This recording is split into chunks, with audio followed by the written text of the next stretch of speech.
皆さんこんにちは。好奇心 TV です。今回の動画は中東情勢とロシアの関係について情報を集めてみました。中東情勢は日々厳しい状態になってきていますが、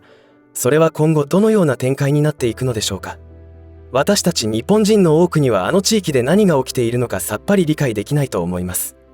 単に日本から遠く離れた地域で宗教絡みの戦争が延々昔から続いているくらいの認識だと興味は湧かないと思います。ところが重要なのは中東地域に戦火が広がって貿易などに支障が出た場合は日本だけでなく世界中が大混乱に陥るということです。そしてその可能性は間違いなく高くなってきています。そのような可能性に対してのキーマンはロシアのプーチンだと考えられます。そのプーチンという人物が何を考えており、今後どのような行動に出る可能性があるかを知ることは重要度が高いことだと思います。これから私たち日本人に起きうることを現実として受け止め、生き延びるための対策や準備を本気で取り組むためにもぜひ最後までご視聴ください。このチャンネルでは自分や家族の身を守るためにできることや、日本人がこれ以上騙されることがないようにするための情報を発信しています。チャンネル登録がお済みでない方はぜひチャンネル登録をお願いします。さて、今回の動画では世界の常識は日本の非常識、日本の常識は世界の非常識という言葉を聞いたことがあると思いますが、自分や家族の安全を守るためには世界の常識を知っておかないと命取りになるという話を進めていきます。海外旅行に行ったことがある方なら旅行先の国の文化や習慣、治安のことを最低限調べると思います。何の知識も持たないまま出かけた場合、事件や事故に巻き込まれる可能性が高まります。それと同じで世界の常識や日本人以外の人種がどんな価値観で何を考えているかを知ることは災難に遭わないようにするためには必要ですし、大げさに言えば生き延びるために重要です。生き延びるためにだなんて大げさなと思うかもしれませんが、今の世界情勢を考えた時に知っておかなければならないことは多々あります。その中で特に取り上げたいのは、中東問題だけでなく世界中で起きてきた悲劇的な出来事にはいつもユダヤ問題が絡んでいるということです。日本の歴史にも大きく関わっていることには驚くしかないのですが、学校では絶対に教えられてこなかったことです。少しだけ触れておくと、明治維新や日露戦争、大東亜戦争、広島長崎の原爆投下など全てに絡んでくるのはユダヤ問題です。そして今回取り上げるロシアのプーチン大統領の今後の動向にも同様にユダヤ問題が絡んでいます。そこでプーチンというキーマンがどんな思想を持っていて、それはどんなことが影響を及ぼしているかの情報をシェアしていこうと思います。まずプーチンをはじめ多くのロシア国民の DNA に刻まれた歴史的出来事といえば、1、ナポレオンの侵攻、2、ロシア2月革命、3、独ソ戦争が挙げられると思います。歴史を遡ればどの国も戦争などによって国民の犠牲はあるものですが、ロシアの場合は軍を抜いて被害は大きなものになっています。例えば1812年に始まったナポレオンによる侵攻はロシア戦役と呼ばれ、後には祖国戦争と呼ばれています。この戦いでロシアは約45万人が犠牲になっています。そして2つ目は1917年のロシア2月革命によって帝政ロマノフ朝の終焉を迎え、レーニンなどが登場したことで社会主義、共産主義が生まれることになります。その結果、レーニン、スターリンの出現によって悪名高い大粛清が行われ、1937年から1938年までのたった1年間に134万4923人が即決裁判で有罪とされ、68万1692人が死刑判決を受け、63万4820人が強制収容所や刑務所へ送られました。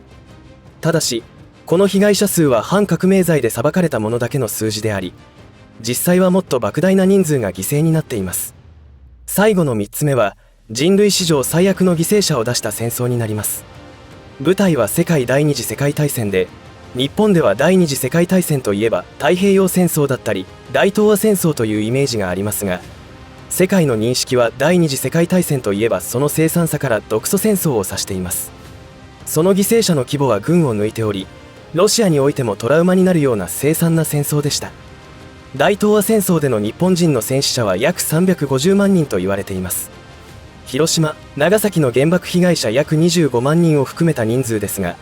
この独ソ戦での戦死者はなんと2700万人から3000万人にも及びます。学校で学ぶ世界史では間違いなく触れられないところだと思いますが、詳細を調べると人はそこまで残酷なことができるのかと考え込んでしまうような状態でした。この独ソ戦はドイツのヒトラー率いるナチス軍との戦いということになりますが、最新兵器による戦死者が多いことはもちろんですが、なんとも悲惨なのは兵糧攻めでした。この戦いは1941年にナチスドイツの国防軍が独ソ不可侵条約を破ってソ連に侵攻して始まったわけですが、約1000万人の大軍が北はフィンランドから南はコーカサスまでほぼ 3000km という広きにわたる戦線で死闘が繰り広げられました。人類史を振り返ると絶対行われる戦法は兵糧攻めで、独ソ戦でも例外ではなく詳細を語れないほどひどいものでした。捕虜は食事をほとんど与えられず、劣悪な環境で強制労働を強いられたことで疫病や餓死する者がほとんどで、降伏してもその半数以上が助かりませんでした。食料不足は一般国民にも及んでおり、どれだけひどい飢餓状態だったかというと、母親は家族が生き延びるために一番末っ子の子供を上の子供に食べさせるということが普通に見られる光景だったそうです。そんな状況が4年以上も続いたわけで、当時のロシアの街の様子は死臭が漂う悲惨な状態だったと思います。こんな状況になった原因は、先ほど言ったレーニンなどによる共産化によって大粛清があって、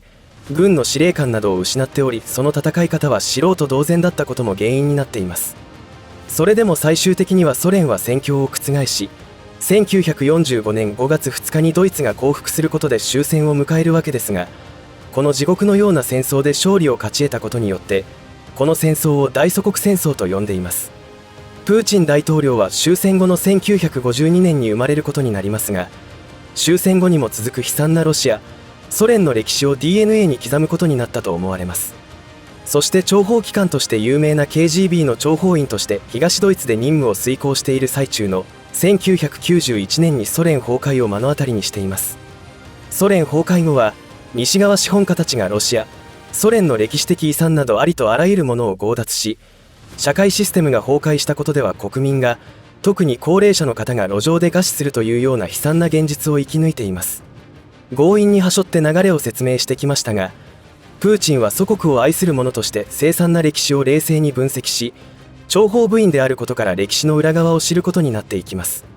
どんな事実を知ることになっていったのでしょうか。前の動画でも話しましたが、2022年2月24日にウクライナに侵攻した際、別部隊は専門家を引き連れ、チェルノブイリ原発事故の現場検証に向かったそうです。目的はソ連崩壊のきっかけとなったと言っても良いこの事故は、偶発的なものだったのか計画的だったものかを判断するための証拠集めでした。今の時代は、インターネット技術向上によって私たち一般庶民も様々な情報にアクセスできるようになったことで、多くの真実に触れることができるようになっています。今回のテーマであるプーチン大統領の DNA に刻まれていることというのは、祖国や国民たちがとんでもない悲劇に遭ったその原因です。先ほどざっくり説明した悲劇の全てに絡んでいるのはフリーメイソンとアシュケナージユダヤ人の存在です。フリーメイソンの構成員にはアシュケナージユダヤ人がほとんどでした。ヒトラーはアシュケナージユダヤ人ではありませんが、彼が台頭するに至った第一次世界大戦の裏側でもアシュケナージユダヤ人の暗躍が見られ、ヒトラーを押し上げたのもアシュケナージユダヤ人です。ナポレオンの背後にはフリーメイソンの存在がありましたし、アシュケナージユダヤ人であるレーニンやスターリンが行った共産主義による大粛清によってもです。そして米ソ冷戦時代が終わっても NATO の拡大によってロシア周辺の国家が西側に取り込まれるという侵略と言っていい行為を受けていたことがウクライナ侵攻につながっていきます。つまりいつも祖国ロシアの歴史の背後に暗躍していたのはアシュケナージユダヤ人でしたし、ロシア正教の内部にもその影響を及ぼしていましたので、抹殺すべきはアシュケナージユダヤ人だと考えていたのです。もちろん宗教的にもイエスを救世主と認めないユダヤ教との関係も大いに影響していると考えられます。こうして考えると、今起きていることには一つの正義が存在していることがわかりますし、理解できないことでもないと思います。しかしこれらのことは、決してロシアによる侵攻を正当化するわけでもなければ、プーチン大統領の肩を持つというわけでもありません。あくまでもプーチン大統領という人物像はどんなバックボーンによって形作られているかという話です。世論の多くは、西側からの脅威が迫っているから祖国を守らなければならないと言っているプーチン大統領を、被害妄想が強いと非難したり分析していたりする説もありますが、ウクライナだけが正義であるということもないと思います。問題は今後中東情勢の混乱がどのように発展していくことになるかということだと思いますが、このような時代背景と旧約聖書による予言を突き合わせていくと、やはりプーチン大統領はイスラエルを攻めるという選択をする可能性が濃厚だと思います。しかもそれは何年も先のことではなく、ここ1年、2年で起きるのではないでしょうか。その時に共に動くのは中国でありイランであるような気がします。この可能性は私たち日本人にとってどんな意味があるかを考えることが最重要項目です。先ほども言ったように、どちらが正しくてどちらが悪いなどという次元の話ではありませんし、私の興味はそこにはありません。前の動画でも話しましたが、旧約聖書と聞くとほとんどの日本人が宗教関係の本だと思うことでしょう。私もそのうちの一人だったのですが、実は全くそうではなくて、この世の中を作った創造主によって発せられた警告や教示です。そのメッセージを受信できた人たちによって記録されたのが旧約聖書ということになります。過去2600年以上も語り継がれている旧約聖書の予言の内容は外れたことがありません。だからこそ語り継がれていることになるのでしょうが、その教えや予言に対して断固として反抗している、認めない立場をとっているのが、私がよく言っているろくでもない輩たちということになります。今回取り上げた情報だけを見ても、彼らの目的は人の世を憎悪や復讐心を駆り立てる工作を続け、分断と崩壊を誘発させていることがわかります。それが今後中東を舞台に世界大混乱が勃発し、多くの人々を恐怖に陥れるという展開を狙っていることは間違いなさそうです。このことも旧約聖書に予言されていることです。ただこの旧約聖書は、身勝手な解釈をそれぞれの思惑があるものによって解釈されておりますので、それぞれが世界を導くのは自分たちであるという勘違いをして動いているところからも、世界の混乱は確実に起きることが予想されるわけです。いかがだったでしょうか。今まで説明した通り、プーチンは祖国が受けた悲惨な歴史はアシュケナージユダヤ人によるものが大きく、それは今現在もロシアを危機的状況に追い込んでいると考えているのではないでしょうか。そしてプーチンは今もその勢力と戦っているという見方もできますし、実際それが真実であるという可能性が高いと思います。その勢力は EU も牛耳っていますし、アメリカ大統領をも顎で使っています。プーチンとトランプの侵攻が取り沙汰されるのは、トランプ自身もアメリカの中枢を支配しているアシュケナージユダヤ人との戦いをしているからであり、コアベ首相とトランプは特別な関係だったというのも、コアベ首相が日本を陰で操る勢力との戦いをしていたことがあったからではないかと思います。このように世界のあらゆる戦争、事故、事件などにはアシュケナージユダヤ人が関わっている事実が見えてきます。なので中東情勢の混乱は、日本のエネルギー危機や食糧危機に直接的に大きな影響を受けるということだけでなく、その混乱の原因になっているろくでもない輩たち、アシュケナージユダヤ人の存在と目論見を理解していかなければ、危機的状況に追い込まれるということになります。冒頭でも言いましたが、日本においては明治維新や維新の志士たちを支援していた勢力、日露戦争や大東亜戦争なども彼らの目論見の一環としてうまく騙され、まんまとその計画に乗っかり尊い命が奪われてきたということになります。広島、長崎に投下された原爆を開発した科学者、それを支持したアメリカの大統領なども全てアシュケナージユダヤ人です。こうした事実を知ることによってよからぬ感情がこみ上げてきますが、恨むという感情はあえて取り除いて、負のエネルギーで感情を支配されないことが一番です。そのろくでもない輩たちというのは、旧約聖書の記述によると全て浄化されるということになりそうです。